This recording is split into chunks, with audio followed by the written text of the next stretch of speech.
Hey, it's Don. Today we're going to talk about records. I'm going to talk a little bit. We're going to go look at some comps and things like that. I get a ton of people asking me on records specifically, a bunch of folks here in this group. So I wanted to address your easiest, your best chance. We're going to get rid of all the BS and, hey, this category, that category, all that stuff doesn't matter. If you're just starting off in records, you have a far better chance at finding a better record worth more money if you're looking for 78s. I'm going to tell you straight out. You'll have much better luck because even the common 78s back from the 40s are now not very common. There's tenth maybe, or even less than that, amount of material ever produced. So there's less things just to even look up the artists wise. Since the 70s, even in the 60s and on, there's tons and tons and tons and tons of artists. Most people haven't heard of, but there's just so many of them. Prior to, say, 1950, though, there was limited numbers. So even the very common, well-known artist of the day still holds value because of quantity produced, how many are left, the fragility of a 78 record. 78 record-wise, if I go out and I'm looking for records, I find more 78 records that are worth money than any other record put together. You can add up all the 16 speeds, and if you don't know what those are, they're usually book record types, like a book on record. They have a real large hole. They're 16 speed. That's the slowest speed that I know of. And then as well, if you add up 16 speed, 33s, and 45s, they still do not equal how many good 78s I get. These are $30 or better for the most part. Because, again, even common 78s of the day now are highly collectible. Whether they were 10 years ago is not the point. It's now a fad to get 78s from swing and things like that. Like I've talked about the Andrews Sisters. I've talked about Bing Crosby. Even Dean Martin and things along that line still sell for a lot of money. Bing Crosby is huge right now. Across the board, he's just been going up. Every time I turn around, we're selling a Bing Crosby record. And I find them all the time because, again, people think it's just common junk. Bing Crosby, they take the same point when they're looking for 45s. A Bing Crosby 45 may hold a few more bucks than, some other common ones, but for the most part, they're not worth a lot of money unless you get a very few specific ones. But if you find the Bing Crosby on 78, though, it's worth a whole heck of a lot more. Like In the Mood on a 45, maybe $10 if you're lucky. The 78 version of it's $40, maybe even more than that. I've sold it as high as 50 something. So 57.50 I think is what I sold it as. So don't look at it from the standpoint of most people. Most people are looking at it as a 45 dealer and a LP dealer. Most even record stores in my general area don't mess with 78s for the most part. They won't even buy them because of how fragile they are, and there's not as many people going into a record store. They would almost exclusively have to be mailed, and most people don't want to mail them. So again, I find records everywhere, and we're going to show you some in a video on YouTube here shortly that's going to show you one day's worth of 78s. I found 3 assortments out of 4 stops that I went to. That's how many that I found. And out of that, I only found 2 45s and no LPs worth a dime. So you're far luckier, far better chance on finding 78s that are worth money. I can tell you straight out, I don't care what anybody else tells you. If you can handle packing them, you're careful. Again, I've got videos that are very specific that will show you exactly how to pack them. You may have to hunt down 12-inch cube boxes locally because Walmart stopped carrying them. They changed the size of the boxes. So you cannot get the box for shipping 78s from Walmart. But if you go to a box company in your local area, you can buy 25 of them for less than $1 a piece, pretty much anywhere I've called around. So, and that's about comparable to Walmart's prices from 78 to 92 cents, which is where I've been seeing the price for those boxes prior to them changing them. So buy them locally. Just go to a box manufacturer. Do it right. If you're there, you might be able to get some end cuts as well, depending on whether they make their own bubble wrap material. If a company makes bubble wrap items, chances are they have end cuts as well, which you can use to wrap records. The point here, though, is Records are worth it if you want to take the little extra effort and get the boxes and figure out how to pack them correctly. Again, I've got 2 separate videos. The last video, I show you every detail, including measurements and size, what to cut, how to cut it, where to cut it, and everything. All you got to do is watch my guide on YouTube. I think it says Media Ultimate. If you just type in Media and Ultimate, I bet you that it'll show up. But it's Media Ultimate Guide. It's in the how-to videos. It's going to show you how to pack 78s from start to finish. No question. It's in regular time speed with text-wise telling you what the size is, the cardboard, and all that stuff is. So watch that. But 78-wise, again, I just picked up some everywhere I go. I don't care if I'm out of town. Wherever, 78s are the best way to get some money and to get into records to begin with. If you can pack 78s properly, you can pack any other record without a problem whatsoever. 78s are like china. They are not vinyl. They are shellac. Same thing you coat furniture with. So that's very, very fragile. So just keep that in mind when you're looking at these. To store them correctly, do not lay them flat to store them.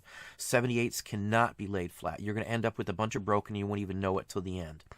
Always stand them up. In my car, I keep boxes. Wherever I go, if I'm sourcing at all, I keep boxes for 78s and other items in my car, as well as paper and wraps. So when I get out to the car, I can wrap them up so that they're going to be okay, not bouncing around on a back seat.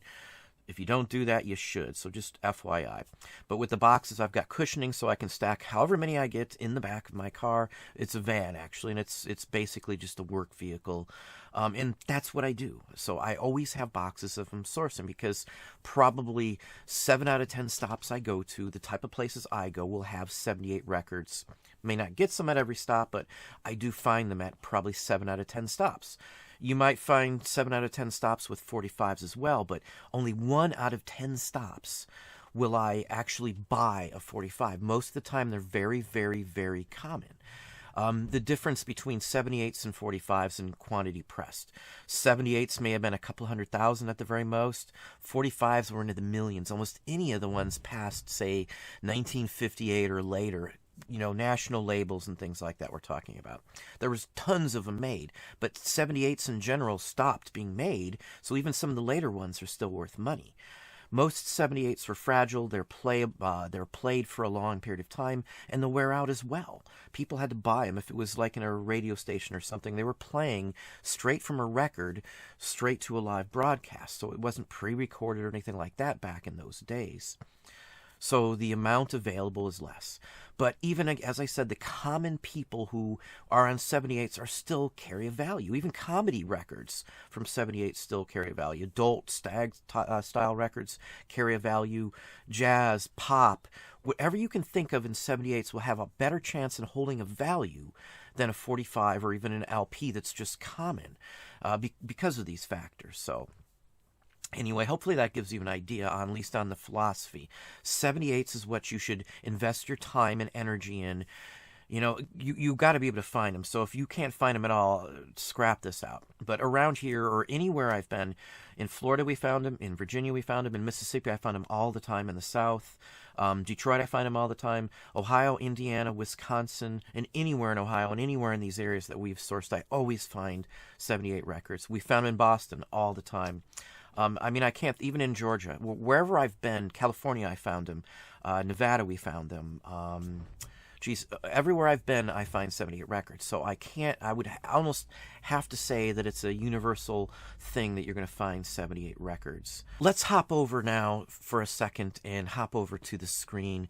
And I'm going to show you some of what I'm talking about here. We'll just put on this screen itself. I'm going to turn myself off. So we're at PopPsych right now here. Let's start with PopPsych just for a general rule. Now, I just put in 78 to give you an idea here. Most records that are for sale or high-dollar ones may not necessarily have what speed of record they are in the title, because people will sometimes obviously rely on the category. Now, PopPsych will show records that weren't just sold on eBay, so that's why it's a little different on PopPsych to some extent. But if you're looking for a specific person, you would just want to type in that person and then go through on PopPsych if you're looking. Now, again, just type in PopPsych. Now, I have an account. I pay for this. Let's type in Charlie Patton. And you can look at the prices here before I do this. This one sold just a few years ago for $17,000. Charlie Patton isn't as rare as you would think, but certain songs or discs by him are rare. So you see 16,000, Tommy Johnson, 14,000. Robert Johnson is like the primo of what you want to find. Another name would be Bix Beiderbecke. Now, he is extremely well sought after. He died like in his 30s, so most of his are fairly scarce. I think there's like 38 known recordings he did. He was also part of the Wolverine Orchestra. But as you can see, there's a ton of value. Now, we could sort these by, day and all and get a ton of newer ones that just sold, but that's kind of a misconception in some parts. Now, like on Robert Johnson, he's the one who supposedly sold his soul to the devil so he could learn to play the guitar. That's the story with Robert Johnson. They kind of touch on it in Oh Brother, Where Art Thou? It's the same story that's talked about in there. So that's who Robert Johnson is. He is the one you really want. Some of his records have went for, $20,000, $30,000, $40,000 at sales. It's one of the highest priced ones sold 78-wise. Tef Teller, if you don't know who that is, I would recommend looking that up on here. He is a seller that advertised for years trying to get a disc that was never known to have a copy that was anywhere. It's not even in the price guides because it was so rare. No one's seen a copy of it, but he found one through spending thousands of dollars on advertisements. But point of it is that these are some of the names you want. And Elvis, like 45, doesn't go for, might go for $1,500, $2,000, but his 78s can go for $3,000, $4,000, $5,000. Now, some of these are earlier ones, so again, date means something, and it doesn't in records. Now, if it's a date on 78s, in many cases, the price goes up. It just depends on the actual record. Now, don't pay attention. Here's Robert Johnson, vocal line again. They have to be the exact same discs. The condition is everything too. A 78 in like mid-grade, which would be a V, might go for like a third of a higher grade one. Like here's a V, VV plus. Now a VV plus is not a grade. Well, I guess it would be V to V plus, I guess is what he's trying to say on this one. But V is a grade, E plus is a grade. E plus is like the best you will ever find on a record. EE, so it's an E to almost E minus condition when they do this. Other side's E. Those are what you really want, those better conditions there. But this is a better category and better chance, as I said, on 78s. Most of the 78s that you want are going to be pre-war. Another thing to think about, if you see Jug Band in the title of the group, they're almost always worth money. It's a band literally blowing into a jug in the background. There'll be people holding crocks, jugs, and they'll be blowing into them for the sound that they produce. Now, you can look these up. You'll see people recreating this as well. And let's look over on eBay, too, so you can see. Robert Johnson, another perfect example. Delta Blues, he's from Mississippi. His are the most expensive of all times that you're going to run into. Elvis, as I said, as well, can go for some good money. Now, this is original set of 4 on the 78s. Now, there's reproduction 78 Sons, as well as reproduction 45 Sons also.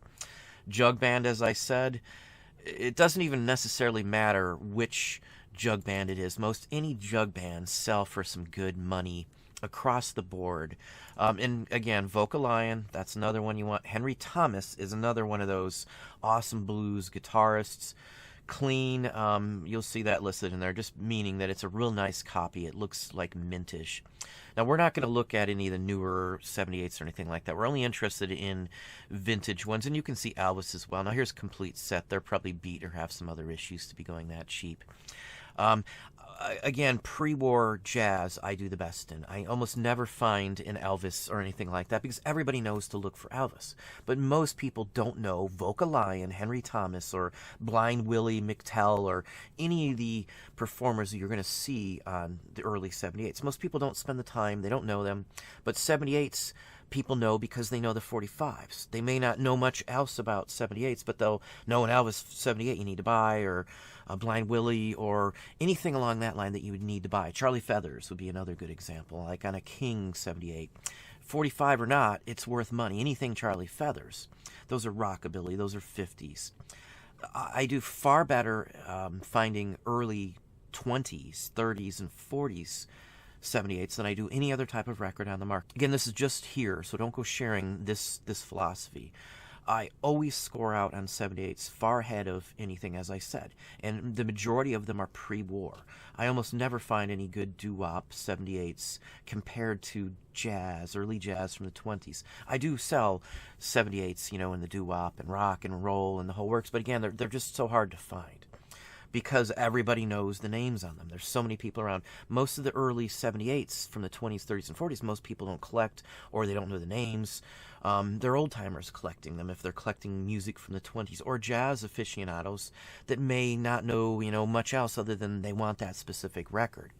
So it's a totally different group of people who value and collect early 78s, and those are the ones you want to center in on, like these. Everybody should know a Elvis 78 on Sun's worth some money, or any Chubby Checker on a 78 may or may not be, but that's just an example. All of these early ones here, like OK, OKEH. Electric, if it says electric, they're usually good. Again, I'm going to skip some of the Jimmy and Walter. That's another rare blues, kind of like a rockabilly. Most 78s from that era, too, have names of towns for the names, like Kansas Joe, Memphis Minnie, Chicago Pete, San Antonio Phil. These are all like names of performers. If you see the name of a city or a state on a 78 record, many times it's worth money. Now there's some Arkansas ones that are just like junk, that are hillbilly and stuff like that. And you're not going to pay attention to those, but you'll recognize the labels. People ask me, what labels should I look for? Don't look for any specific label, but if you see a specific person like Blind Willie Johnson on a Columbia, now this is a Columbia D. Hopefully you can see it here. Let's zoom in on this one here. Let's talk about the label too while we're at it. I have to double in one more time. Columbia D is another one that usually you're pretty safe on looking at. There's the D. The D is after the number of the disc. Electrical process, that's another good thing to look for. Prior to electrical process, the only way to record was the actual volume that was heard in a room. It was just all, you know, basically analog. Nothing electrical at all was involved. It was just whatever sound that this megaphone would pick up was scratched into a record. But this is when things started to go for the better here. But this is a typical example of an early Columbia. Most of them have to be this color. If the Columbia is like green, it's usually a foreign record. If there are various other colors, it's different types of music. So most Columbias aren't worth a ton of money, but from this area, a Columbia D of jazz or blues are good. Blind Willie, it's just a good example. If it says Blind in the title on a 78, it's usually a good one. Now, there's Blind Boys of, geez, I can't think of the name of the town when I want to say it, but there's one that's Blind Boys, it says on it. It's a soul gospel group, and it's totally different. It doesn't really count. There's a few other blind ones that don't hold a value, but on 78s like these, it's all the difference in the world. So let me pop down so we can see some more. Lil McClintock, that's another blues, African-American performer. Look at the names on them. That's a big difference. Now, here's a picture disc as well. This one has bugs and things in it, but most picture discs are worth money. This is from Russia. You're not going to run into one of those. So, again, Vocalion. French Cajun is another area. You may not see it in there. You'll have to look up Uncle Gaspard. Now, you can look that up on PopPsych, and it'll give you an answer on who he is. You can look up, I think, 20 for free on PopPsych. So if you're not huge into records, don't spend the money on it until you need to. Just look up a few over a day's worth of time, a couple days at a time. Another thing to look for, like, are Chinese records. If it has a dragon like that, a dragon on it, it's usually China, not Korea, not any other ones. China, I think, is the only one that I run into that has a dragon on a 78. You will run into them. Most China 78s from, say, the 20s, 30s, or even before, as this one's from 1906, carry a high value. Just anyone that says China, or if it doesn't say China, has a dragon, or you can confer that the text on it is the characters are Chinese. So let me slide down here. Here's some more picture discs. But again, you're not going to find these Russian ones. It's just not going to happen. Jeanette's another one. Let's look at this one here. Let's open up a couple, too, for you.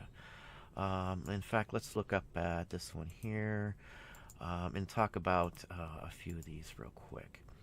Now, these are just examples. Again, now here's again another China one. This is all in Chinese text, really early one. Canto. It's engraved into the disc. Paith is a real good name for any of these. These are early. These could go back to, say, 1900. Let me slide down and see about another one. This is a later one here. This is bluegrass. That's another area too. Bluegrass 78s though go for a ton of money, and I do mean a ton. Most people, if they're playing and they don't know the difference or don't look up everything, will not recognize names and things like that, and will just skip them on by. Let's open up a few here. I know I'm maybe bouncing around here, but there's just so much to cover, and I've tried to, think about this logically. This is literally what I look for, though, is this type of thing. Jeanette here. Look at the name. Sam Collins is another one. If it's guitar, it says Race Record Vocal Blues, Jailhouse Blues. This is early, 1918, 1920. Electro Beam is when the electrical recordings were just coming in. This is a good Jeanette label here. It has everything you'd want to look for. If you see race on a record, the word race, it's another good example of things to look for. Blues on a record that are early. The only thing you should try and memorize are which are the early labels versus the new ones. There's Goldmine's 78 record book, which you can take out from the library and just maybe even scan copies or download a copy of some of these pages on your phone, and then you can enlarge them on your phone when you're looking. Knowing the 20s and 30s labels are usually the best thing to know if you're going to know anything else about 78s. Let's look at this electric here for just a minute. Now, this says rag. This is later on in the ragtime era. This is almost after rag was out. And this is a guitar solo, so it's not quite the same thing. It's like a bluesy version of it. This is an OK Electric. Now, there's OK Standard discs as well. This dated 23. It came out prior to, say, around 27 at the latest. Most of these came out. The record itself was patented in 13, but the process for this OK Electric was from 1923. So don't necessarily think of the dates on these records as meaning much on some of these. You'll just have to know. And this one says from 28, which very well could be. I know it's not much later than that. 27, 28 is like borderline for these types of labels. And again, as I said, blind on this one here. Now, this is a Champion label. This label has a lot of country. 90% of what you find on this label are going to be country, bluegrass, or hillbilly, which, again, can hold some value. And this is electrograph, so you can tell the era on this later in the 20s because it's electric versus just analog, which would have been prior to like 1918 or so, thereabouts. 1927, Blind Richard Yates. You're going to eventually be able to say and look at the name and say, hey, that's a country bluesish name, or that's a bluegrass name. There's not a huge distinction in some eras. Like in the 50s, bluegrass almost sounds like rockabilly as well.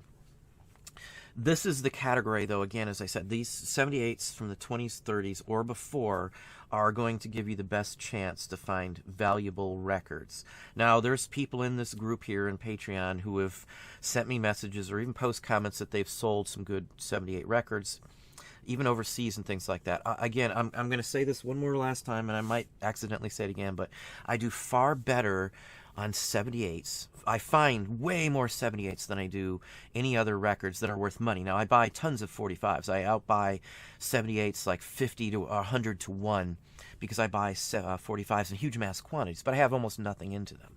78s can work the same way if you see mass quantities. Again, you got to look them all up. Don't just buy a bunch of records because it was dirt cheap.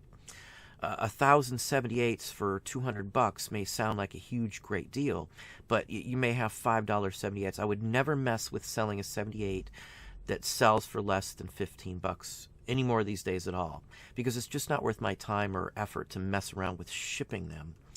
But again, if you follow my shipping method, it'll take you a few minutes, but I have not had any broken. So that's the key, the lack of being broken the way I ship. And I've shipped them for years, decades this way. So it's a tried, true proven method to ship 78s. I don't care what anybody else shows you. In my 45s, the same thing. No broken 45s, no broken LPs from the way I ship. So, and this is for decades, not just, a few years or, whatever the case may be. And I sell a lot of records. So, again, 78s are what you should look for. Well, all the other people are trying to find the well-known 45s that everybody knows. If you center in on 78s and spend just a few minutes here and there looking them up, you'll be surprised at how many you find will hold a value. Most people, again, don't mess with them. I can find 78s almost every time in an antique mall also, because again, the dealers just throw them in there for a dollar or two a piece without looking them up. And if they only look up on eBay, not knowing who Pop Psych is, which most people don't know who Pop Psych or what Pop Psych is, they're not going to find prices for the majority. 95 maybe, well, probably not that high, probably 80 or better percent of scarcer or valuable 78s may not be on eBay, because eBay is only for 3 months, 90 days worth of listings, and most of these rarer 78s maybe only show up once or twice a year, so that limits it down. So if you don't know Pop Psych and you're a dealer and just general antiques, you're going to pass those by and not realize that. So take that into consideration. That's why I can do this at antique stores. That's why I can go behind people who are looking for records, because they're mostly looking for 45s. They're not looking for 78s. And if they do look for 78s, they look for 78s that would be pressed on 45 as well, or that are from the 50s era for rock and soul and things like that. Because even like jazz people, you think, well, jazz sells for a ton of money. They go for tons of money. A good jazz LP could go for $100,000 or more. Velvet Underground is a perfect example. The Andy Warhol cover one with the banana. But they don't collect 78s, most of these people. So 78 jazz from the 50s and stuff don't go for a ton of money, and most people aren't even looking for that if they hear that. They want the Blue Note LPs. So that's why these collectors don't go back that far. They don't go to the 20s and 30s. It takes a select group, and they're not the ones going to thrift stores and antique malls looking for these. They just buy them offline. So again, I find these in most antique malls. I can walk out with some good 78s. Very, very rarely do I go to a 100-dealer antique mall and not get a couple 78s worth 30, 40, 50 bucks. I always pay for my visit at an antique mall with records, or 99% of the time. So you've got a better chance on getting these. And at an antique mall, you're not forced. You can sit there and look each one up. If you know Pop Psych, that's a good plus. And eventually you're going to get to know, hey, I don't want to look these up because I can tell instantly they're not worth money. You'll know that after a while. Like a Patti Page 78 isn't worth money, even though she's a jazz singer. Maybe Fever by her might hold some money, but it's the label is wrong. So it's a capital usually you run into. So it's hard to go and tell you every little detail, but center in on 78s, I would say. That would be your best bet. If I find 10,000 45s, I'm lucky if I get, say, a half a dozen that are worth $100 or more. Luckily I have a little better ratio because I'm very picky, but if I'm looking at 78s and I find 10,000 78s to look for, chances are I'm going to find a mess, 20, 30, 40, if they're from the 20s and 30s that are worth $100 plus. Your odds are so much better. No one's going to tell you this, but that's the odds. I'm telling you right now. I always do better on 78s across the board. Now, I could show you a whole bunch of pictures on 78s and say, look for this one, look for this one. It doesn't work that way. Other than, say, the Bing Crosby, which we've talked about in Andrew's Sisters, those are always turning up. Always, always, always, always. But if you can realize these early labels like the Paramount and the Old Victor, you're going to be able to figure out which ones to spend more time on. You're going to do far better investing your time and labor into 78s from the 20s and 30s, even into the 40s swing era. Again, because they're easy to track down if you got Pop Psych. Easy to price. And most people aren't looking for them. They don't want to mess with shipping them. They know they're fragile. They know they'll break. If they buy them in a big bulk auction or an estate, they just throw them in their antique store. They'll put them in an antique booth. They're not going to look up each one, especially if you're at like an estate sale and there's hundreds and hundreds of these, which is a constant thing. If I go to estate sales and it's a big older house in my area, probably half of them have 78s. If I go to the right ones now, I only go to the vintage estate sales. I don't go to the newer homes. I'm selective on what neighborhoods I go to. I go to the older neighborhoods and things along that line. But I'm telling you right now, if you want the inside dope, mess with the 20s and 30s, 78s. Again, even the 40s, I'm not meaning to leave that out, but you want circa 1900 on up to the 1940s. Everybody else is looking for the newer ones. The majority of every person out there that's buying, and again, I go to the record stores around here. None of them buy 78s. A couple of them, luckily, will call or they'll give out my name to people when they bring in 78s. But the majority of every record store in most of the towns, like where I live in this area, won't buy them. So they put them up on auction, or they'll put them up in a garage sale, or they'll put them up on Craigslist or Facebook at Marketplace. Those are your best bets. If you want to break into records, start with these. You're eventually going to know these at least, so you're not going to skunk out, and you can work your way into the 45s. There's way more to know on 45s, various pressings and things like that. 78s, though, there's usually only one pressing for that specific number from the 40s on down for every record. There's no usual variance other than maybe an unintentional printing error that was corrected in a different version. Usually, too, on some of the errors, depending on the group, the errors don't usually bring a huge value to them. They might be worth less than a high dollar disc. Some of the exceptions may be a Beatles, where they spelled the name Beatles wrong, which there are some that are spelled wrong unintentionally from the 60s. Again, I'm not going to go in and show you a ton of records. The idea is what you want.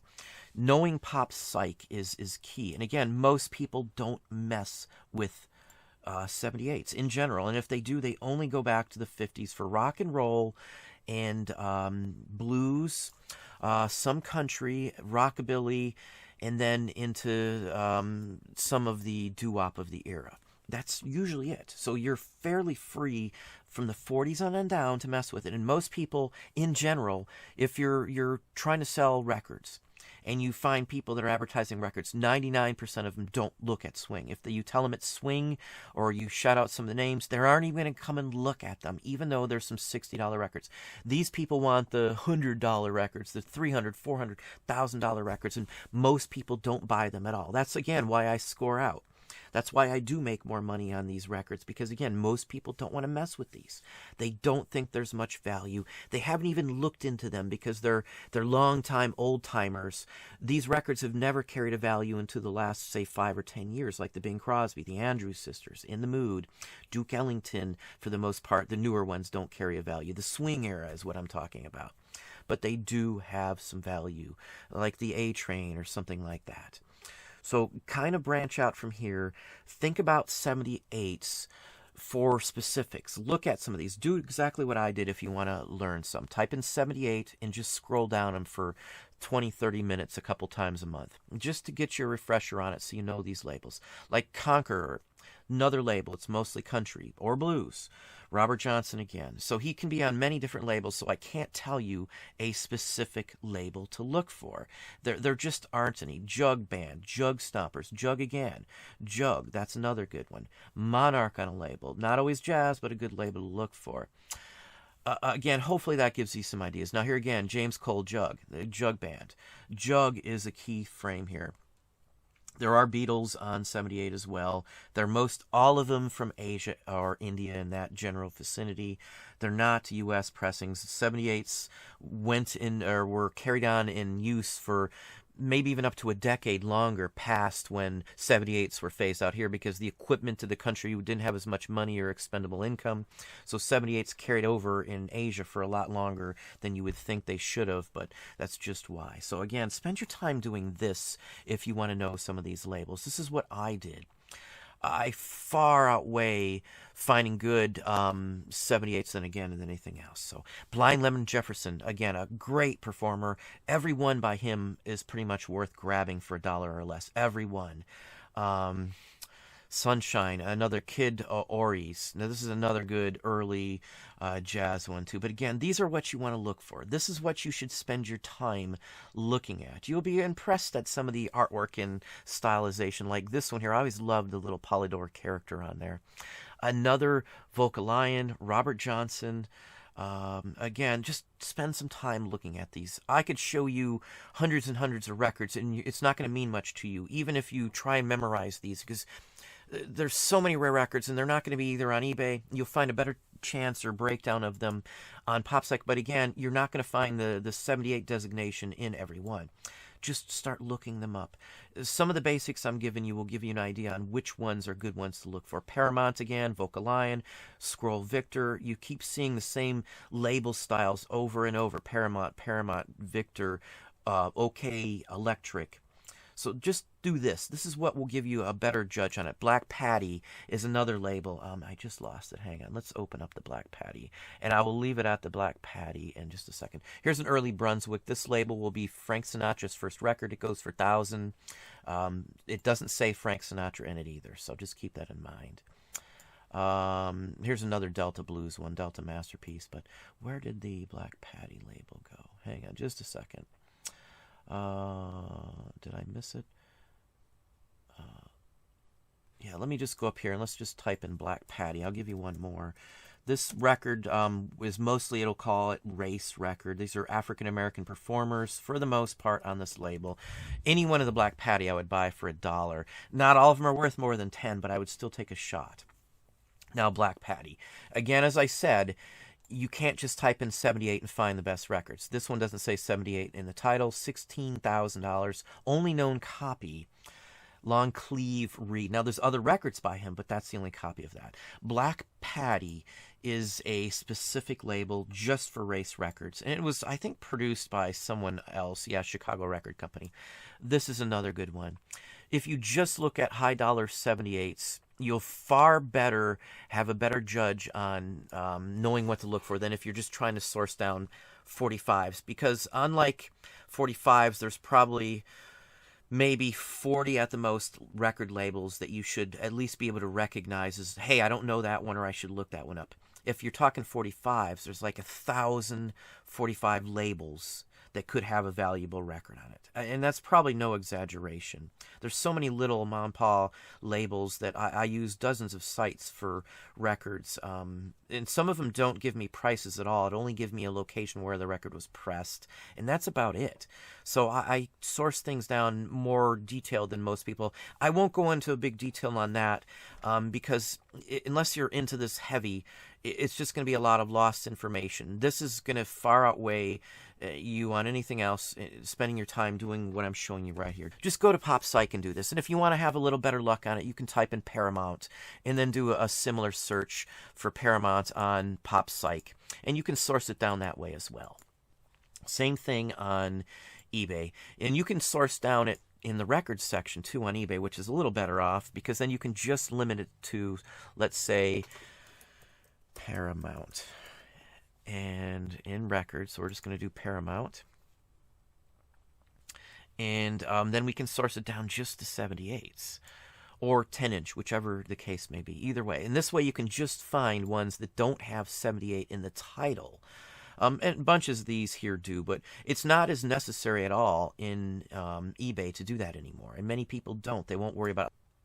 So if you look through here, you will find some that do not have 78 in the title. A lot of people do it as a given. I always put it in the title personally, and that's maybe for me to know where to look for it sometimes too, depending on what kind of disc it is. So that's the gist on this. But that's the gist on it. 78s from the 40s and before are what you should center in on if you want to do records. This is the inside dope. Everybody else in their right mind is looking for 45s in LPs. I promise you that.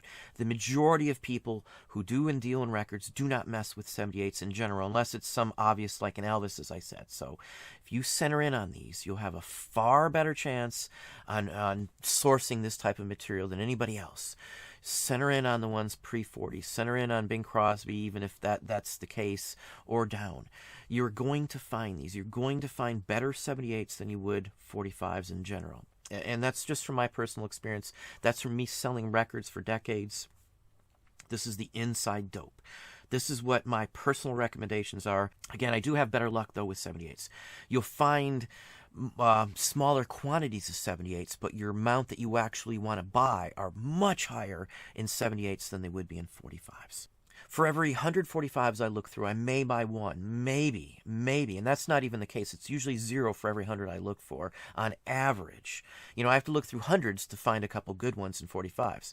But if I'm looking through 100 78s, I'm probably purchasing maybe even a half a dozen, maybe even 10 or 15 of those. Sometimes it's almost half when I'm looking through 78s. It's never that way with 45s. It's never that way with LP. Hopefully this is giving you a little insider on that, but that's what I have for you. Again, leave some comments or questions if you want to know anything else. We can go into some more detail if that's what you want. I just don't want to waste your time. I want to give you the real dope and give you the insider here, but that's what I have for you.